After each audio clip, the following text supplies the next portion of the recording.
Good afternoon, everyone. My name is Kyrene, and today I'll be presenting Assignment 3.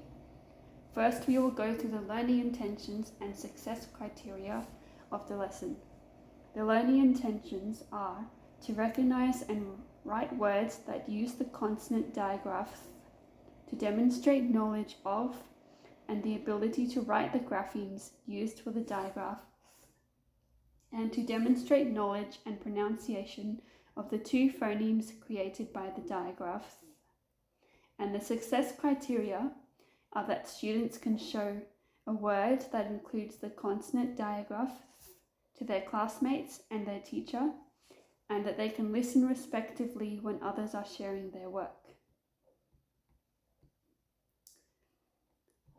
The curriculum link I've used is BCE LA181. This curriculum link requires students to identify short and long vowels and consonant digraphs and blends. As it requires the identification of consonant digraphs, it is correlated with the lesson because students must audibly recognize and write words that use the consonant digraphs and its various pronunciations. They are taught to recognize the digraph through shared reading, the game phonetic statues, and writing.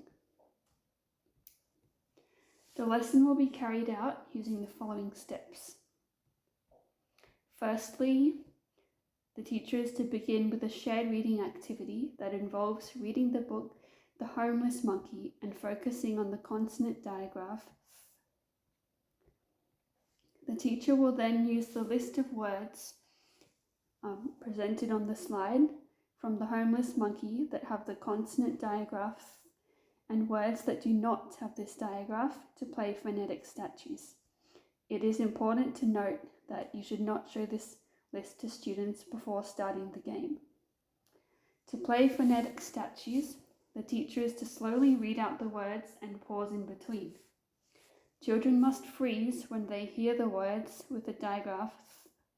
If they freeze when they hear the words without this digraph, or they don't freeze when they hear words with the consonant digraph, they are eliminated. You must then continue with phonetic statues until one person is remaining who is the winner.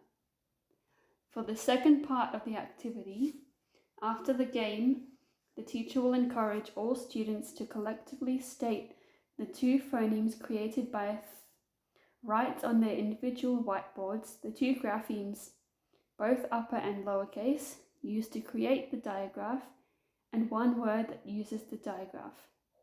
They must underline the digraph to reinforce their understanding. Students will then share their words with the class while the teacher writes them on the whiteboard.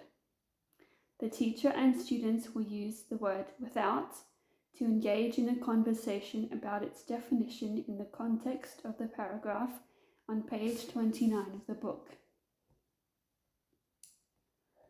Shared reading was chosen as it provides opportunities for greater student-teacher interaction, student participation, and a shared responsibility between both participants. In particular, the shared reading strategy will provide students with opportunities for text participation as both the students and teacher will participate in a conversation about the context of the word without on page 29 of the book. In addition to allowing students to participate in the text through the collaborative discussion, shared reading was also chosen as it is used for phonics instruction. Phonics instruction is achieved in shared reading through the emphasis of a phoneme, rhyme, or onset and rhyme. During this lesson, students will engage in shared reading to focus on the consonant digraph. Because shared reading will allow students and teachers alike to focus on the consonant digraph previously mentioned and participate in the text through meaning making, the strategy will be implemented.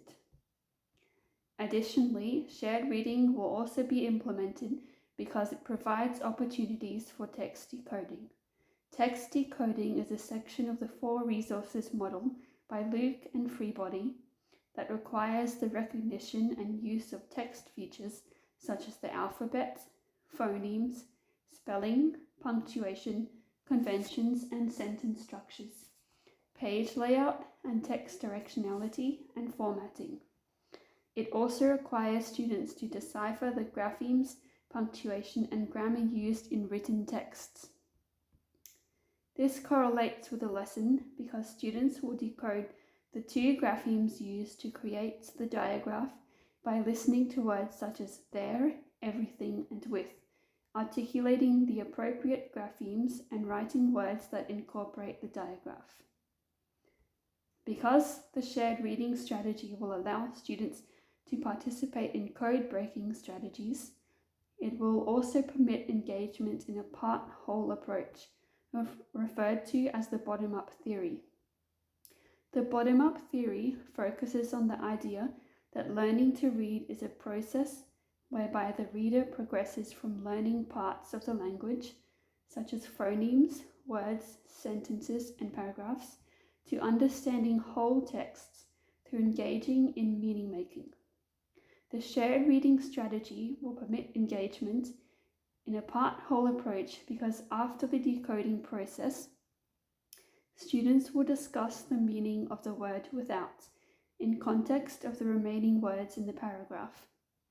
Through engagement in a part-whole shared reading approach, students understand the representation of a word, which aids in constructing an overall interpretation of the text.